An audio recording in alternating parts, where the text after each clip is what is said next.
दोस्तों 2 करोड़ रुपए प्रति घंटे की दर से चलाई जा रही संसद में क्या कुछ हो रहा है जानेंगे तो आपका खून खौल जाता। दोस्तों जरा सोच कर देखिए, भाजपा और कांग्रेस नाम के इन दो पत्थरों के बीच हम जैसी आम जनता किस तरह से पिस रही है, जरा समझिए। भाजपा सरकार राहुल गांधी के खिलाफ विशेषाधिकार हनन प्रस्ताव लेकर आ रही है। उनका यह मानना है कि वो सदन में खड़े होकर मोदी जी पर बहुत सारे झूठे झूठे आरोप लगाए हैं। अपने कुछ महिला सांसदों को उस्काकर मोदी जी पर हमला करवाने वाले थे, वो तो ओम बिरला साहब ने समय पर भांप लिया और मोदी जी को भगा दिया और अगले दिन मोदी जी को आने नहीं दिया, बच गए मोदी।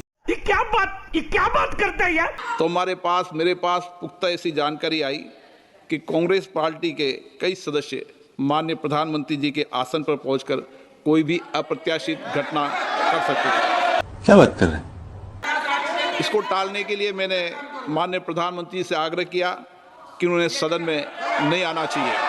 और उनका यह भी कहना है कि राहुल गांधी अपने कुछ कांग्रेस सांसदों को ओम बिरला के कैबिन में भेजकर उन पर भी हमला करवाने वाले थे, लेकिन हमला तो नहीं कर पाए, लेकिन उनको बहुत सारे अपशब्द बोले, उनको अपमानित किया। स्पीकर साहब के चैम्बर में जाकर के गाली गलौज किया, बुरा भला कहा। और उनका यह भी कहना है कि जिस तरह से कॉलेज में लौंडे गेट की सीढ़ियों पर खड़े होकर लड़कियों को छेड़ते हैं, ठीक उसी तरह Rahul Gandhi half T shirt पहनकर संसद की सीढ़ियों पर खड़े होकर डोले सोले दिखाकर भाजपा की महिला सांसदों को छेड़ रहे हैं। और उनका यह भी मानना है कि हमारा कोई भी सांसद या मंत्री मीडिया के सामने इंटरव्यू दे रहा है तो राहुल गांधी हमला करने की दृष्टि से उसके पास पहुंच जा रहे हैं, डिबेट का बहाना देकर कि आओ साथ में डिबेट करते हैं, इसलिए हमारे मंत्री वहां से भाग जा रहे हैं। तो दोस्तों ये कुछ आरोप है राहुल गांधी पर। तो दोस्तों राहुल गांधी पर इतने बड़े बड़े आरोप लग रहे हैं जिसके लिए सरकार विशेषाधिकार हनन प्रस्ताव लेकर आ रही है कि राहुल गांधी अपने विशेषाधिकार का गलत इस्तेमाल कर रहे हैं और सदन को गुमराह कर रहे हैं, देश को गुमराह कर रहे हैं। इसके लिए यह लाया जा रहा है। तू समझा? हाँ दोस्तों, इसके लिए क्या होता है कि जब कोई सदन की गरिमा को तोड़ देता है या अपने विशेषाधिकार का गलत इस्तेमाल करता है तो उसके लिए विशेषाधिकार हनन प्रस्ताव सरकार लेकर आती है। इसमें होता क्या है कि एक कमेटी होती है सदन की, वो जांच करती है। अगर जैसा मामला होता है उस हिसाब से उसको पनिशमेंट मिलता है कि जैसे डांट मिल सकती है, सदन की कार्यवाही से बाहर किया जा सकता है या फिर जेल भी हो सकती है। यह तो दोस्तों हुआ राहुल गांधी का मामला।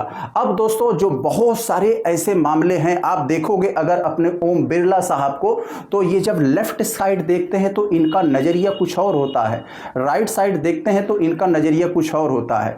कहा जाता है ना, नजरें वही है लेकिन नजरिया अलग है। सब सिचुएशन को देखते हुए कांग्रेस सरकार अविश्वास प्रस्ताव ला रही है। अविश्वास प्रस्ताव क्यों लाया जाता है दोस्तों? सत्ता पक्ष के खिलाफ लाया जाता है, विपक्ष के द्वारा लाया जाता है। इसके लिए कम से कम 50 सदस्य तैयार होने चाहिए। इसके लिए लोकसभा अध्यक्ष को पहले से सूचना देना होता है, उनको यह सूचना दे दी जाती है, फिर अगले दिन दोस्तों इस पर जो है कार्रवाई होती है। और यह तब लाया जाता है कि जब विपक्ष को लगता है कि सत्ता के पास बहुमत नहीं रह गया है, उसके कुछ लोग उसके विरोध में आ रहे हैं, उसके पास बहुमत नहीं रह गया है तो विपक्ष लाता है। तो दोस्तों अगर यही अविश्वास प्रस्ताव पास हो जाता है तो सत्ता पक्ष को इस्तीफा देना पड़ता है। अगर विपक्ष तोड़ जोड़कर सरकार बना ले रहा है तो ठीक है, अगर नहीं बना पाता है तो फिर से आम चुनाव होता है। लेकिन दोस्तों ये सब इतना आसान नहीं लग रहा है। आप लोग जानते हैं सत्ता पक्ष को छोड़कर आजकल कोई जाना नहीं चाहता है विपक्ष में। उनको मालूम है कि मलाई यहीं पर मिलेगी। दोस्तों आप अंदाजा लगा सकते हैं, लगभग 2 करोड़ रुपए प्रति घंटे की खर्च से जो चलाई जा रही है संसद, जिसमें आम जनता का, हमारा और आपका पैसा लगा रहा है।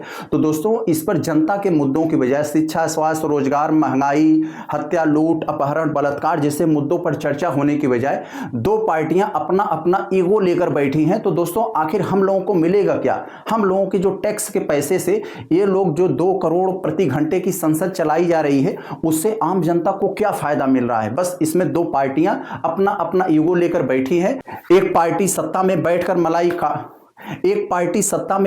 मलाई काट रही है और दूसरी पार्टी उस मलाई काटने की फिराक में है। तो दोस्तों यही सब चल रहा है। हम सबको कुछ मिलने वाला नहीं है, चाहे हम लोग इधर के हों या इधर को हों या जो भी हों। हम लोग दोस्तों सिर्फ पिसेंगे, बस पिसते जाएंगे।